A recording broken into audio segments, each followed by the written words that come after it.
Alors, la France, la Grande-Bretagne et l'Allemagne ne sont pas contents du tout du programme qu'a commencé, ou le programme qui évolue en tout cas depuis un temps, de l'Iran, de développement de capacités nucléaires.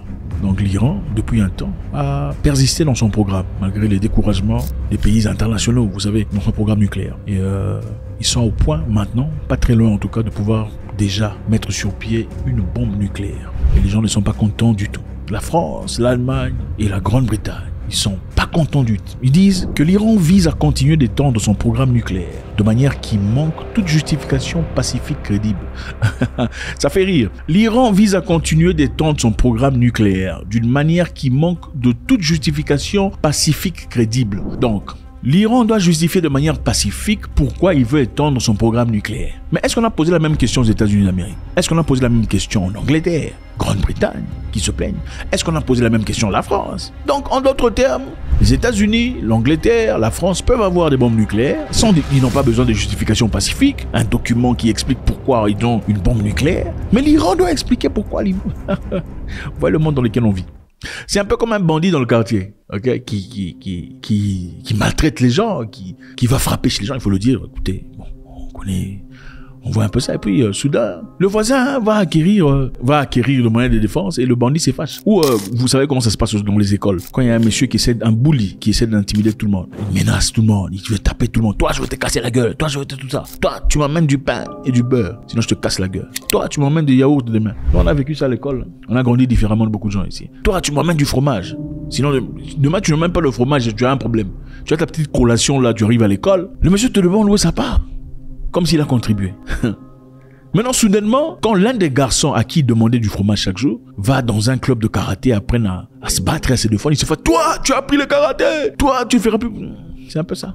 Tu dois justifier pourquoi tu apprends le karaté. Ou un bandit dans le karaté, comme je disais précédemment, qui pille, qui vole, qui fait toutes des bêtises. Et puis soudainement, il apprend qu'il y a un monsieur qui a parti acquérir son arme dans le pays où le port d'armes est autorisé. Je sais que la plupart des pays ici, malheureusement. Je suis de ceux qui pensent que le port d'armes est très important pour protéger la famille, pour protéger ses biens. Je pense que c'est très bien. Certains pays en Afrique, on autorise le port d'armes. Il y a très récemment, je tirais tout ça dans une vidéo qu'on a publiée sur Facebook. Beaucoup de gens ici des pays des villages. Vous savez, les pays des villages. Hey, toi aussi, tu vas commencer une rébellion. Hey, toi. Pour eux, quand on voit un homme avec une arme, ils commencent leur réflexion numéro 1, rébellion. Quand quelqu'un a la rébellion à la tête comme effet immédiat, vous pensez que vous pouvez avoir une conversation logique et intelligente? Ce n'est pas possible. Comment pouvez-vous avoir une relation ou une conversation logique avec une personne dont la première chose qui vient dans la tête, c'est rébellion quand il voit une arme? Ce sont des déséquilibrés mentaux. Bon, bref, je tirais parce que je fais partie d'un pays assez développé où on peut avoir ce genre d'histoire. Évidemment, ça fait longtemps que je le fais avec des amis. Voilà. Bref, rentrons dans notre histoire. C'est-à-dire, en quoi c'est différent de l'Iran? Bon, la première question qu'on posera ici. Quand est-ce que l'Iran est parti chez quelqu'un frapper à la porte disant qu'il veut commencer la guerre? Quand est-ce que l'Iran est parti en Europe disant France, je veux faire la guerre avec toi? Quand est-ce que l'Iran est parti en Angleterre? Je veux faire la guerre avec toi. Ou nulle part ailleurs. Mais regardons la France. Qu'est-ce que la France a fait en Algérie? Vous connaissez l'histoire? Incroyable.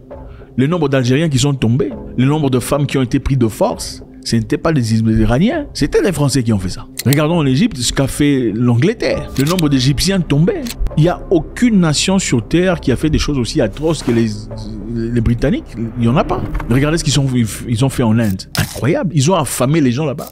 Des centaines de milliers de personnes parce qu'ils ont été affamés. Est-ce que les Iraniens ont fait ça? Regardez partout, regardez à Singapour, ils ont été là les Anglais. Partout, en Afrique du Sud, ils ont volé des diamants, ils ont fait des choses incroyables.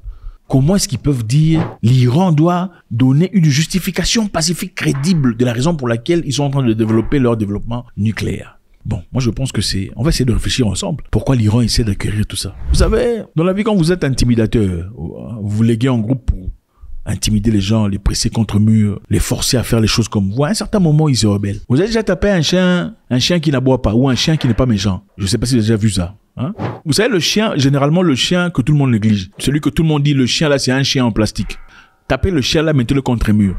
Si vous tapez le chien, vous le mettez contre mur pendant assez longtemps, il va mordre. Il faut jamais bloquer quelqu'un au point où la seule solution qui lui reste, c'est d'être fort. Peu importe ce que vous faites dans la vie. Et ceci est valide dans tout ce que vous faites. Il ne faut jamais bloquer quelqu'un contre un mur au point où être fort est la seule solution qui lui reste.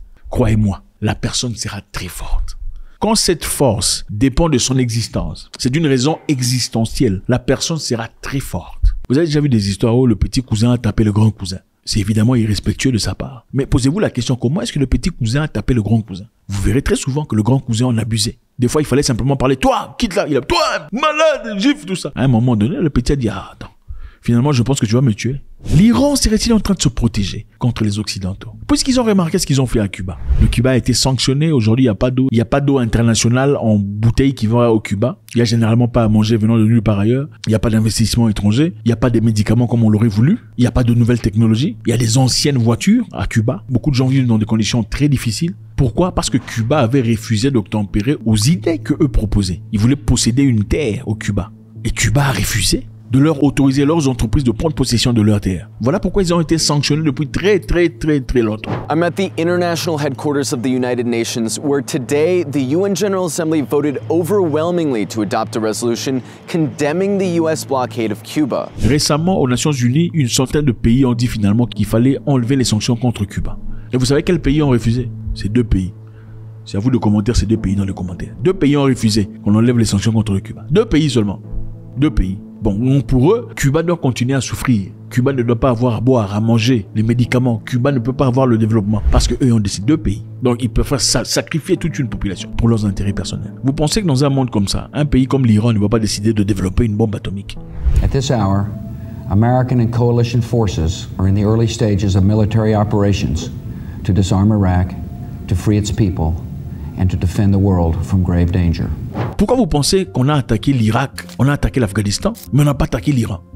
Comment vous pensez qu'au moment-ci où nous vivons ici, on n'est pas en train d'attaquer la Russie? C'est parce qu'ils savent. Écoutez, les criminels généralement n'ont que peur du crime. Les gens violents n'ont seulement peur de la violence. Écoutez, les gens violents ont seulement peur de la violence. Les gens qui kidnappent les gens qui font du mal aux gens, sont des gens qui ont peur quand ils savent que tu as quelque chose. On a peur. Regarde, je vous donne un exemple très simple. D'un pays africain où il y a un port d'armes, par exemple. Je sais qu'en Ouganda, il y a un port d'armes, en Somalie et en Afrique du Sud. Prenons en Afrique du Sud. En Afrique du Sud, par exemple, la grande majorité des Blancs ont des armes pour se protéger, pour protéger leur maison. Parce qu'ils comprennent le danger. La grande majorité des Noirs n'ont pas d'armes. La majorité des voyous, des bandits armés sont des, il faut le dire, de couleurs comme ça.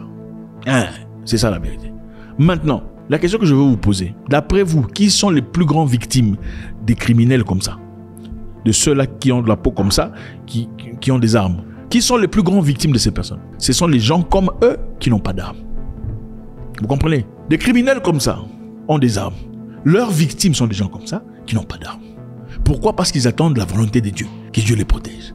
Donc, les maisons des Noirs sont plus susceptibles d'être attaquées par des bandits que les maisons des Blancs où il y a des armes. Alors, dites-moi quelle est la solution contre la criminalité? C'est la moralité? Non, ce n'est pas la moralité. Parce que la moralité vient en dernier lieu. C'est la défense. Regardez, généralement dans la vie, les gens, les méchants ou les humains normaux ont peur de 3 choses. Pour ne pas commettre de crimes, pour ne pas violer, pour ne pas voler, pour ne pas faire des choses illégales, on a peur de 3 choses. La première chose, c'est Dieu. Les gens qui sont religieux, qui pensent qu'il y a un créateur, ont peur de faire du mal parce que ça fait du mal à Dieu. Ça va déplaire à Dieu. Alors je ne le ferai pas. Le deuxième niveau, c'est la moralité. Okay? La moralité, c'est le deuxième fil. C'est-à-dire, comme je suis issu d'une bonne moralité, on m'a bien éduqué, je n'irai pas voler ou violer parce que c'est contre ma moralité. La troisième chose, c'est la force, c'est l'État. L'État est fort, l'État est armé. L'État est en capacité de causer du mal. La peine, la douleur. On a peur de l'État. Donc on a peur que si je pars voler, je suis pauvre, je pars ravir l'argent du riche, l'État va m'arrêter, l'État va m'infliger la peine douloureuse que je vais subir. Donc les gens ont peur de Dieu, ils ont soit peur de la moralité ou peur de l'État. L'État, c'est l'arme. Malheureusement, l'État des fois vient en retard. Quand les gens viennent devant ta porte pour casser, prendre ta femme de force ou ta petite fille, l'État ne sera pas là. C'est toi qui dois être l'État devant ta maison avec ton fusil et ton arme. C'est toi qui es l'État avec ta force, ta capacité de défendre ta maison. N'est-ce pas ce que l'Iran est en train de faire? Parce qu'ils ont remarqué, à plusieurs, ils ont été coupés de tout. Coupés de capacité de SWIFT, c'est-à-dire ils peuvent même pas faire des transactions à l'international, coupés de tout. Qu'est-ce qu'il reste? Qu'est-ce qui reste? Ils sont partis en Irak, prétendument parce qu'il y avait des armes de destruction massive. Des armes qui n'ont en réalité jamais montré. Parce que finalement, même le président américain lui-même a fait une blague disant « Nous pensions qu'il y avait des armes là-bas, mais on s'est trompé. » Those weapons of mass destruction gotta be somewhere.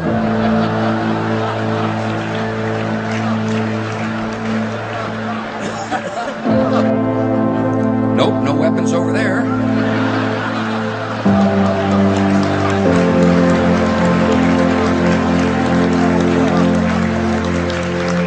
Maybe under here. C'est vrai, il s'est excusé en rigolant, n'est-ce pas? Mais est-ce que les Irakiens ont rigolé? Ils n'ont pas rigolé. Combien de gens ont perdu leur? Comment on a traité le président? Est-ce qu'il méritait mourir comme ça? S'il n'y avait pas d'armes nucléaires, raison pour laquelle ils sont partis.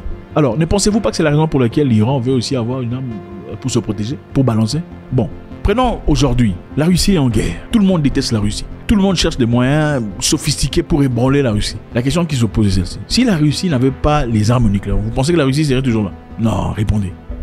Maintenant, il est important de se protéger ou pas? Ne voyons-nous tous pas des pays qui font des choses incroyables? Il y a des pays qu'on ne cite même pas. Si vous citez, on vous bloque ici. Qui font des choses incroyables. Sont-ils punis? Ils ne sont pas punis.